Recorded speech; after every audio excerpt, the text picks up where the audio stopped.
do that? How do we? Yes. Oh my gosh, So, what another segue. You're welcome. So how do we identify that? How do we figure out who's in position to be what's next? Who's in position to disrupt? So with this here, we have, if you guys were here for WAN Chain like maybe a month ago, it talked a lot about Blue Ocean, your whole new industry, like things that have not been able to exist before blockchain decentralization. You know, what are those? Then what's existing? And this is where, so the .com parallels here, there's this bridge. Maybe I should order this differently, but you know, there's this new industry. You know, the first .com bubble was just like, we have all these ideas, and here's a bunch of websites that have our ideas.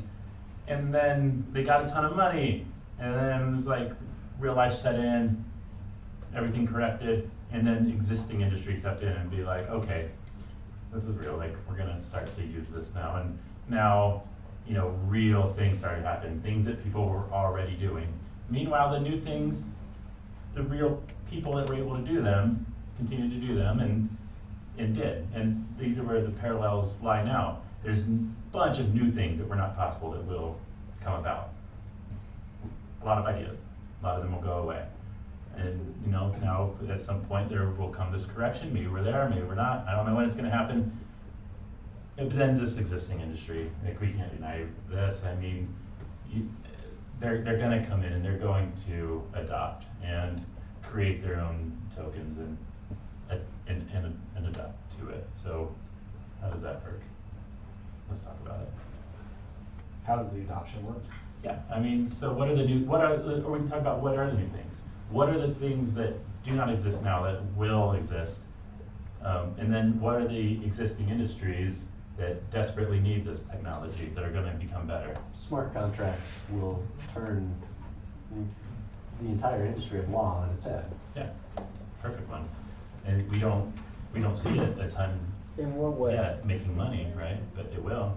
Government issued crypto. I mean, there was a Pacific island that just is recently planning on having an ICO for their national currency. The Marshall Islands? I think so.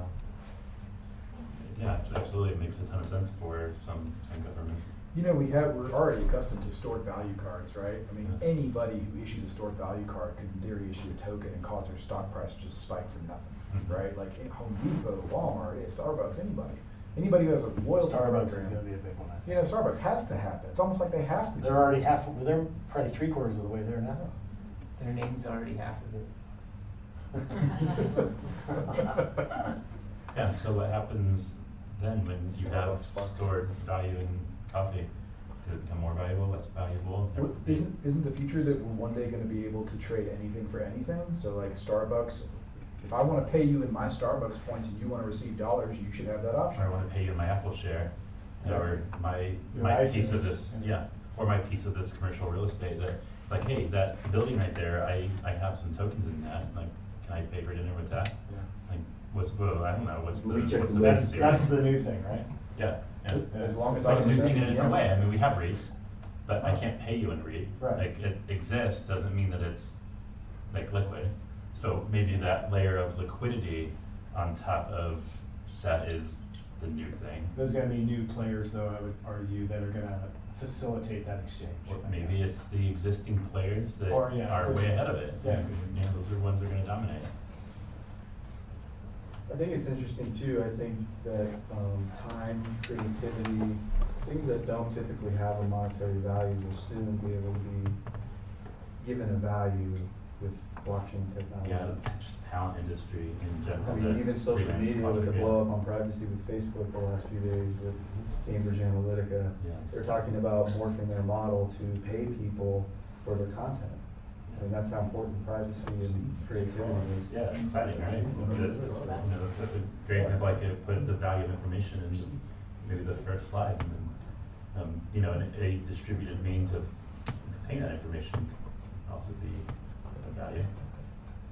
Well, I think it's also just bringing everything back to the people, like the Airbnbs, the Ubers, of the world, they were disruptors because, you know, they allowed people to use their car to drive people around or to rent their house out and get extra money, but there's still a large fee that goes to Uber or Airbnb, and I think, you know, not in a year from now, but maybe down the line, like, there could be a platform and be like, hey, like, I'm doing Uber, but it's for me, and like, maybe there's like a 1% fee instead of like a 5% fee, so I think those disruptors are about to be really disrupted by the technology itself, because it's really about kind of controlling your data, your, yeah, like So your no life, internet, so no it's, Airbnb, I think those no industries are blockchain, gonna, no whatever the like, next get business screwed a is. little bit. Definitely. I think I totally agree in the sense that the real disruptive thing to me is decentralized trustless systems that can cut out middlemen. So Exactly. brokers Yeah, exactly. can That's- effectively yeah. be digitized that are way cheaper, if not free, Exactly. to interact between peers. That's really the winner in all of this. Transparent distributed ledgers, I'm so much more bullish on than cryptocurrency. Cryptocurrency, I view it as the killer app that allowed us to build some momentum with something called blockchain, distributed ledgers, and trustless networks. And that's where, to me, that's the meat behind the arrow.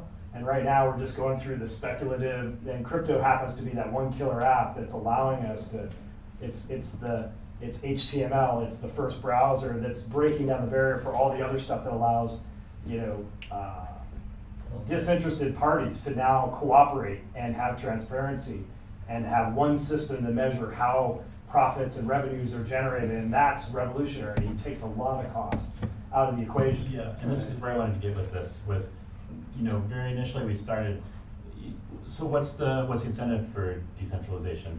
You know, and now that when we acquire these tokens, we are also potentially allocating a piece of our compute power to house this decentralization. And that's why it needed to take form in currency. That's why there are charts. There's not, but there are. That's why those need to exist. Because if we just said, okay, people, let's decentralize, let's build this big network, because it's the right thing to do, it makes the world better. Nobody's gonna do it. But like, people will chase charts, and that's created the opportunity for decentralization, where now anybody who owns any of this can set up to earn interest on their whatever token, because it's staking, but you are now a node in the decentralized network for whatever you are doing, and that's why it had to be a currency. Whether or not the currency To pave the way, to really paves pave the way. You need money, you need investments to create infrastructure, Yeah. and the thing that's different about this is some guy in the, you know, in the DRC can have the same say as some guy in Manhattan. They can all invest in the technology. Absolutely, and yeah. That's very empowering. That's what's so empowering, and unfortunately it had to be money. Well, and we're starting to see that already. You know, there are various supply chain tokens, for example, that the economic incentive for those who run supply chains is because it lowers their operating costs, because now instead of them maintaining the infrastructure of the system, it's distributed, decentralized nodes all around the world that are maintaining that for them. And they're not using that token as a currency, as a form of payment. It's simply the means by which the network is fueled. So nobody's looking to use those as money, it's all logistical.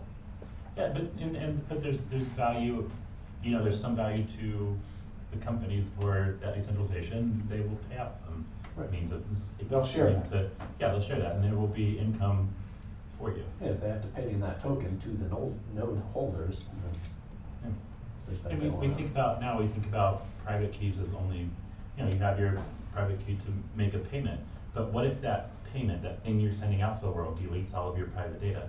So when you give all your information to Facebook, you and you alone with your private key are the only person that can delete that data.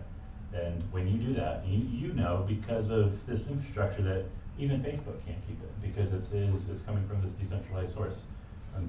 You know, there's ways to, you know, think about this outside of just sending money, and that's Yeah, I think cryptocurrency is like 5% of the pie.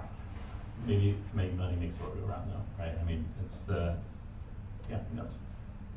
What about, does anybody have any thoughts on how this all affects kind of the last building blocks for AI? How does that transition to figuring out, I mean, because artificial intelligence is all about learning what's right and what's wrong. But if you keep a ledger system, it accelerates that process. Yeah, absolutely, and that's one of the, in this slide, I want to talk about different industries that are, primed to benefit the most, and AI would be one of them. There's a lot of really great, companies using, distributed technologies to learn more and more and more and, distribute that knowledge. So, yeah, I mean, this is certainly a catalyst towards that new era of autonomous knowledge and information. Are there any other, just very openly, any other industries that you guys think are just prime for disruption from this? I mean, there's a ton. Insurance, banking, Yeah. healthcare. I mean, I All think of it's, them. I think it's every industry. I don't think there's an industry that's. Last week, Mark Wilson mentioned 4 areas, and I can't for the life of me remember exactly which areas they were. But I mean, one was definitely banking, and I think another was financial. Or that's the same thing. Sorry. I think the 2 big ones for me are energy and computational speeds. You see with like Moore's law and like the computation to make quicker and quicker chips, like that's ever advancing. And just recently with the price increases of Bitcoin, there's been a huge request in the northwestern portion of the United States where there's a lot of clean, cheap hydroelectric power. There's been like gigawatts of new data centers essentially interconnecting into the grid. They're Pulling down excess building power, permits have essentially using increased our like 5,000%. for new using our facilities. resources. Yeah, I hope it does. I hope it fuels like alternative energies, like being able to put solar panels and, Yeah, that's what I was really excited fuel about. that side of the equation. I don't want to talk about individual things too much, but like Power Ledger in Australia is doing this there, and it's fucking brilliant, and I love it. I'm pretty interested on the democratic side of things, like with voting, and to really prevent fraud. Yeah. Or, the speculation around fraud, as well as. There's no to fraud do- in voting. To do that, you also have to, or, manipulation or hacking, whatever, any of those perspectives. That takes the fun out of it, doesn't it? And then also then you have to then tie in some way of validating those people through probably some kind of identification. Identity, yeah. Identity, I think, is a big one. I think those 2 things will be that, and border access, all that kind of stuff. Passports will be a thing of the past potentially. It's just all on the ledger, and it can just look at it that way. We'll have a chip in our wrist and we'll just walk. It comes down to identity. Chip in Yeah, our wrist and I had a eye. list of industries that open borders was, that's my favorite one. Yeah, instead of having an SSN to remember, you'll have a 26-character hash to remember for your ID. I don't remember. Easy. All right, so let's see. You talk about this decentralized compute. Let's maybe use